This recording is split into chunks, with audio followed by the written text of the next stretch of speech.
नमस्कार मित्रांनो, मी सिद्धेश कानविलकर. मी एक ऑप्टोमेट्रिस्ट आहे आणि पुण्यात तुमचे स्वागत आहे या व्हिडिओमध्ये. जसं मी नेहमीच सांगतो की वर्षातून एकदा तरी तुमचे डोळे तपासले पाहिजे. त्याची कारणे आज मी सांगतो आणि का तुमचा नंबर सतत वाढत असतो याच्याबद्दल पण सांगतो. प्रामुख्याने आपण बघतो की लहान मुलांमध्ये जेव्हा त्यांची हाईट वाढते, त्यांची ग्रोथ असते, त्यांच्या बॉडीमध्ये फरक पडतो, त्यांच्या डोळ्याचं साईज पण वाढते आणि त्यामुळे तो नंबर वाढत असतो. 18 वर्षापर्यंत आपण हा नंबर चेंज एक्सपेक्ट करू शकतो, पण त्यानंतर जनरली हा नंबर वाढत नाही, मग तो स्टेबल होतो. त्याचबरोबर 40 नंतर जे रिडिंगचा नंबर असतो, जवळचा नंबर होतो, त्यांच्यामध्ये 1 ते 2 वर्षांनी हा नंबर चेंज होतो. का होतो? कारण की त्यांचं वय वाढत असतं. 40 नंतर लागलेला रिडिंग नंबर हा 55 ते 60 वयापर्यंत वाढतो. त्याच्यानंतर तो स्टेबल होतो पुण्याला. जसे तुमचे केस पिकतात तसेच बॉडीमध्ये काही चेंजेस येतात, डोळ्यामध्ये पण चेंजेस येतात आणि त्यामुळे तुम्हाला रिडिंगचा नंबर लागलेला असतो.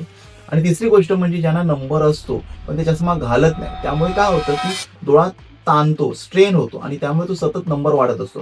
जर तुम्ही चष्म्याचा नंबर, रिफ्रॅक्टिव्ह एरर असलेला नंबर तुमच्या डोळ्यासमोर असेल तर डोळा अकोमोडेट करणार नाही आणि त्यामुळे स्ट्रेन होणार नाही आणि त्यामुळे तुमचा नंबर पण वाढणार नाही. पण सतत आपले डोळे तपासले पाहिजे, चांगला आहार घेतला पाहिजे, विटामिन सी, ए, डी हा रिच फूड खाल्लं पाहिजे.